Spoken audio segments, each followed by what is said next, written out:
Hi good morning every one. എല്ലാവരും corona വൈറസിൽ നിന്ന് വിമുക്തമാവട്ടെ എന്ന് പ്രാർത്ഥിച്ചുകൊണ്ട് ജാവയുടെ അടുത്ത സെഷൻ ഇവിടെ ആരംഭിക്കുകയാണ്. ലാസ്റ്റ് സെഷൻ്റെ അകത്ത് നമ്മൾ ജാവയുമായി ബന്ധപ്പെട്ട്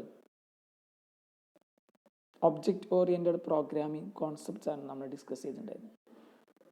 we know that Java is A object oriented programming language.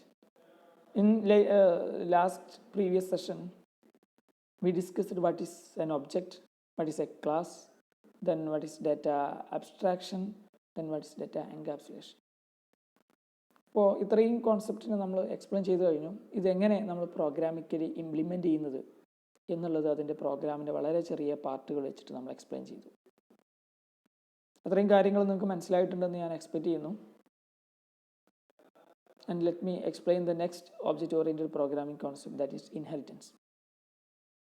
Inheritance എന്ന് പറയുന്നത് is a core component of object-oriented programming concept. It is a mechanism by which one object acquire all the properties and methods of another object or parent object. Using inheritance, yes, we can create a parent-object relationship. Parent-child relationship. Object of one class acquire all the properties and methods that are declared or defined in another class. This is the concept of inheritance. So when an existing class, we can derive a new class. So the properties and methods that are defined inside class can derived to the or inherited to the newly created class. This is the great advantage of object-oriented programming concepts. Then for what purpose we are using the concept of inheritance? What is the advantages of using inheritance? Inheritance ഉപയോഗിച്ചതുകൊണ്ടുള്ള advantage എന്താണ്? First one is method overriding. Second one is code reusability. Method overriding is achieved using polymorphism. So polymorphism എന്ന് പറയുന്നത് മറ്റൊരു ടോപ്പിക്കാണ്. Next സെഷൻ്റെ അകത്ത് നമ്മൾ അത് discuss ചെയ്യുന്ന സമയത്ത് കൂടുതലായിട്ട് മെത്തേഡ് ഓവർറൈഡിനെ കുറിച്ച് നമുക്ക് ഡിസ്കസ് ചെയ്യാം. Then what is code reusability? Code reusability means using the same code again and again. This is a great advantages using inheritance. ഒരു തവണ എഴുതിയ കോഡിനെ നമ്മൾ വീണ്ടും ഉപയോഗിക്കുന്നു. ഒരു ക്ലാസ്സിൻ്റെ അകത്ത് നമ്മളൊരു കോഡിനെ ഡിഫൈൻ ചെയ്യുന്നു. ആ ക്ലാസ്സിൽ നിന്ന് മറ്റൊരു ക്ലാസ്സിൽ നമ്മൾ ഡിറൈവ് ചെയ്യുന്ന സമയത്ത്, ഇൻഹെറിറ്റ് ചെയ്യുന്ന സമയത്ത് ആ ഡിഫൈൻ ചെയ്ത ഫംഗ്ഷൻ്റെ ഒരു കോപ്പി ഡിറൈവ് ചെയ്ത ക്ലാസ്സിൻ്റെ അകത്തേക്ക് ഓട്ടോമാറ്റിക്കായിട്ട് ഇൻഹെറിറ്റ് ചെയ്യപ്പെടുന്നു. That is code reusability. These are the two main core advantage of using inheritance in Java. Then terms used in inheritance. What are the technical terms used in inheritance? First we know that ക്ലാസ്സിനെ കുറിച്ച് നമുക്ക് കൂടുതലായിട്ട് അറിയാം. It's a blueprint from which object are created എന്നാണ് നമ്മൾ discuss ചെയ്തത്. മറ്റൊന്ന് sub class, child class or derived class, extended class എന്നൊക്കെ പറയാം. Sub class is a class which inherit the other class. Next super class or parent class or base class. Super class എന്ന് പറയുന്നത് is a class from where a sub class inherit the features. So class, sub class, super class, these are the technical terms used in concept of inheritance. ഏത് ക്ലാസ്സാണോ derive ചെയ്യുന്നത്, that is known as sub class or child class or derived class. ഏത് ക്ലാസ്സിൽ നിന്നാണോ derive ചെയ്യുന്നത്, that is super class or parent class or base class. Okay. Then the syntax of Java inheritance. So when we are implementing the concept of inheritance programmatically using Java, how we can do that one? So this is the syntax. Class, subclass name, extends superclass name. So the keyword extends is used to inherit a subclass from a superclass. Viva question aathulla oru question aanu, what is the use of extends keyword? Extend, not extends. What is the use of extends keyword? It's used to inherit parent class, child class from parent class. അപ്പോൾ ഒരു ക്ലാസ്സിൽ നിന്ന് മറ്റൊരു class inherit ചെയ്യുന്നു, അതെങ്ങനെ നമ്മൾ പ്രോഗ്രാമിക്കലി implement ചെയ്യുന്നു ചോദിച്ചു കഴിഞ്ഞാൽ എക്സ്റ്റെൻസ് കീവേഡ് ഉപയോഗിക്കുന്നു. The extends keyword indicates that you are making a new class that derived from an existing class. ഒരു എക്സിസ്റ്റിംഗ് ക്ലാസ്സിൽ നിന്ന് നമ്മളൊരു പുതിയ ക്ലാസ് ഡിറൈവ് ചെയ്യുന്നു. So the sub class have automatically inherit the properties and methods that are declared or defined in the superclass.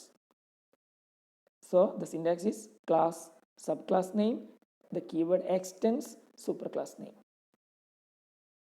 Okay, ഇപ്പോൾ കഴിഞ്ഞ ക്ലാസ്സിൽ ഒരു ക്ലാസ് എങ്ങനെ ഡിക്ലെയർ ചെയ്യുന്നു, ഒരു ക്ലാസ്സിൻ്റെ അകത്ത് എന്തൊക്കെ ഡിഫൈൻ ചെയ്യാം, വേരിയബിൾ എങ്ങനെ ഡിഫൈൻ ചെയ്യുന്നു എന്നുള്ളത് നമ്മൾ ഡിസ്കസ് ചെയ്യുന്നുണ്ട്. സോ സബ് ക്ലാസ് സൂപ്പർ ക്ലാസ്സിൽ നിന്ന് ഡിറൈവ് ചെയ്യുന്നത് using the keyword extends. Okay, you can see here there is a class named super, another class is sub, extends super. So the class sub is deriving all the properties and methods that are declared or defined inside the superclass into the subclass sub എന്നാണ് നമ്മൾ മീൻ ചെയ്യുന്നത്. Super എന്ന് പറയുന്ന ക്ലാസ്സിൻ്റെ അകത്ത് declare ചെയ്തിട്ടുള്ള വേരിയബിൾസിനെയും ഫങ്ഷൻസിൻ്റെയും ഒരു copy sub എന്ന് പറയുന്ന ക്ലാസ്സിൻ്റെ അകത്തേക്ക് ഇൻഹെറിറ്റ് ചെയ്യപ്പെടുന്നു using the keyword extends.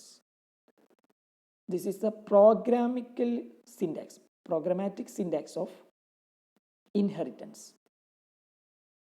മനസ്സിലായിട്ടെന്നു expect ചെയ്യുന്നു.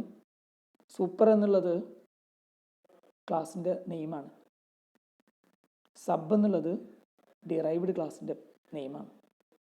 സൂപ്പർ എന്ന് പറയുന്നത് ഇവിടെ പാരൻ്റ് ക്ലാസ്സാണ് അല്ലെങ്കിൽ ബേസ് ക്ലാസ്സാണ്. സബ് എന്ന് പറയുന്നത് ഇവിടെ ചൈൽഡ് ക്ലാസ്സാണ് അല്ലെങ്കിൽ ഡിറൈവ്ഡ് ക്ലാസ്സാണ്. ഓക്കെ, ഇപ്പോൾ എക്സ്റ്റെൻസ് കീവേഡ് ഉപയോഗിച്ചുകൊണ്ട് സൂപ്പർ ക്ലാസ്സിൽ നിന്ന് സബ് ക്ലാസ്സിനെ നമ്മൾ ഡിറൈവ് ചെയ്യുന്നു.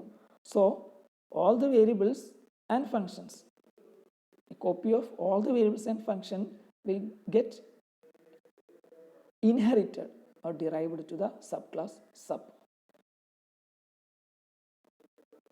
അതതിൻ്റെ ഒരു എക്സാമ്പിളാണ്, ഒരു ഡയഗ്രാമാറ്റിക് എക്സാമ്പിൾ. എംപ്ലോയി എന്ന് പറയുന്ന ക്ലാസ്സിൽ നിന്ന് പ്രോഗ്രാമർ എന്ന് പറയുന്ന ഒരു ക്ലാസ്സിനെ നമ്മൾ ഇൻഹെറിറ്റ് ചെയ്യുന്നു. സാലറി എന്ന് പറയുന്ന ഒരു ഫീൽഡ് എംപ്ലോയി എന്ന് പറയുന്ന ക്ലാസ്സിൻ്റെ അകത്ത് ഡിക്ലെയർ ചെയ്തിട്ടുണ്ട്. പ്രോഗ്രാമർ എന്ന് പറയുന്ന ക്ലാസ്സിൻ്റെ അകത്ത് ബോണസ് എന്ന് പറയുന്ന ഒരു വേരിയബിൾ ഡിക്ലെയർ ചെയ്തിട്ടുണ്ട്. സാലറി ഫ്ലോട്ടാണ്, ബോണസ് ഇൻ്റാണ്.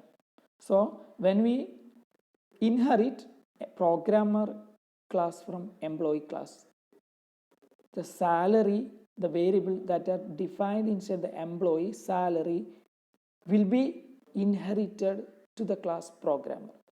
പ്രോഗ്രാമർ എന്ന് പറയുന്ന ക്ലാസ്സിൻ്റെ അകത്ത് ഇൻഹെറിറ്റ് ചെയ്ത സാലറി എന്ന് പറയുന്ന ഒരു വേരിയബിൾ ഉണ്ടായിരിക്കും, പ്ലസ് പ്രോഗ്രാമർ എന്ന് പറയുന്ന ക്ലാസ്സിൻ്റെ അകത്ത് ഡിക്ലെയർ ചെയ്ത ബോണസ് എന്ന് പറയുന്ന ഒരു വേരിയബിൾ. അങ്ങനെ രണ്ട് വേരിയബിളാണ് പ്രോഗ്രാമർ എന്ന് പറയുന്ന ക്ലാസ്സിൻ്റെ അകത്ത് ഉണ്ടായിരിക്കുക. എന്നാൽ എംപ്ലോയി എന്ന് പറയുന്ന ക്ലാസ്സിൻ്റെ അകത്ത് സാലറി എന്ന് പറയുന്ന വേരിയബിൾ മാത്രമാണ് ഉണ്ടായിരിക്കുക. ഓക്കെ, അതിൻ്റെ അകത്ത് ഫങ്ഷൻസ് ഒന്നുമില്ല. ഫങ്ഷൻസ് ഉണ്ടെങ്കിൽ അതിൻ്റെ ഒരു കോപ്പിയും കൂടെ പ്രോഗ്രാമർ എന്ന് പറയുന്ന ക്ലാസ്സിലേക്ക് ഇൻഹെറിറ്റ് ചെയ്യും. Okay, another example. Animal is a superclass or parent class. Then dog is a child class or derived class or subclass.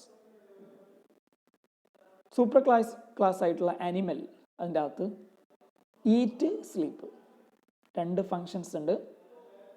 Dog എന്ന് പറയുന്ന ക്ലാസ്സിൻ്റെ അകത്ത് ബാർക്ക് എന്ന് പറയുന്ന ഒരു ഫംഗ്ഷൻ ഡിഫൈൻ ചെയ്യുന്നുണ്ട്. ഡോഗ് എന്ന് പറയുന്ന ക്ലാസ് അനിമൽ എന്ന് പറയുന്ന ക്ലാസ്സിൽ നിന്ന് ഇൻഹെറിറ്റ് ചെയ്യപ്പെടുന്നു. സോ ഈറ്റ് സ്ലീപ്പ് എന്ന് പറയുന്ന ഫംഗ്ഷൻ്റെ ഒരു കോപ്പി ഡോഗ് എന്ന് പറയുന്ന ക്ലാസ്സിലേക്ക് ഓട്ടോമാറ്റിക്കായിട്ട് ഇൻഹെറിറ്റ് ചെയ്യപ്പെടും. സോ എക്സ്പ്ലിസിറ്റ് ആയിട്ട് ഡോഗ് എന്ന് പറയുന്ന ക്ലാസ്സിൻ്റെ അകത്ത് നമുക്കൊരു ഫംഗ്ഷനെ കാണാവൂ. എന്നാൽ ആക്ച്വലി ഡോഗ് എന്ന് പറയുന്ന ക്ലാസ്സിൻ്റെ അകത്ത് അത് അനിമൽ എന്ന് പറയുന്ന ക്ലാസ്സിൻ്റെ അകത്ത് ഇൻഹെറിറ്റ് ചെയ്യുന്നതുകൊണ്ട് അതിൻ്റെ അകത്ത് implicitly there are 3 functions: eat, sleep, bark. Eat and sleep inherited from animal class and bark is explicitly declared a function inside dog class. ഇതാണ് ഇൻഹെറിറ്റൻസ് എന്ന് പറയുന്ന കോൺസെപ്റ്റ്. അനിമൽ എന്ന് പറയുന്ന ക്ലാസ്സിൽ നിന്ന് ഡോഗ് എന്ന് പറയുന്ന ക്ലാസ് ഇൻഹെറിറ്റ് ചെയ്തത് കൊണ്ട് മാത്രമാണ് ഈറ്റ് സ്ലീപ്പ് എന്ന് പറയുന്ന ഫംഗ്ഷൻ ഒരു കോപ്പി ആർക്ക് കിട്ടിയത്, ഡിറൈവ് ചെയ്യപ്പെട്ടത് ഡോഗ് എന്ന് പറയുന്ന ക്ലാസ്സിന് ഡിറൈവ് ചെയ്യപ്പെട്ടത്. അപ്പോൾ സൂപ്പർ ക്ലാസ്സിൻ്റെ അകത്ത് ഈറ്റ് സ്ലീപ്പ് എന്ന് പറയുന്ന 2 ഫംഗ്ഷൻ ആണുള്ളത്. അത് സബ് ക്ലാസ്സിലേക്ക് ഇൻഹെറിറ്റ് ചെയ്യുന്നതോടുകൂടി ഡോഗ് എന്ന് പറയുന്ന ക്ലാസ്സിൻ്റെ അകത്ത് 3 ഫങ്ഷൻസ് അവൈലബിൾ ആയിരിക്കും. ഡിറൈവ് ചെയ്ത 2 ഫംഗ്ഷനും എക്സ്പ്ലിസിറ്റ്ലി ഡിഫൈൻ ചെയ്ത ബാർക്ക് എന്ന് പറയുന്ന ഒരു ഫംഗ്ഷൻ. ഓക്കെ, അപ്പോൾ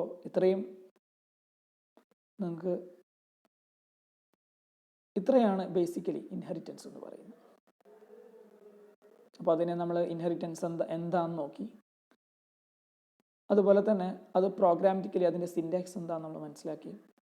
എക്സ്റ്റൻസ് കീവേഡ് എന്തിനു ഉപയോഗിക്കുന്നു മനസ്സിലാക്കി. യെസ്, അതിൻ്റെ ഒരു ഡയഗ്രമാറ്റിക് റെപ്രസെൻറ്റേഷൻ നമുക്ക് മനസ്സിലാക്കി. Okay, these are all about basically inheritance. So next session we can see what are the different types of inheritance. Different types inheritance എന്താണെന്ന് നമുക്ക് നെക്സ്റ്റ് സെഷനിൽ കാണാം. Okay, thanks.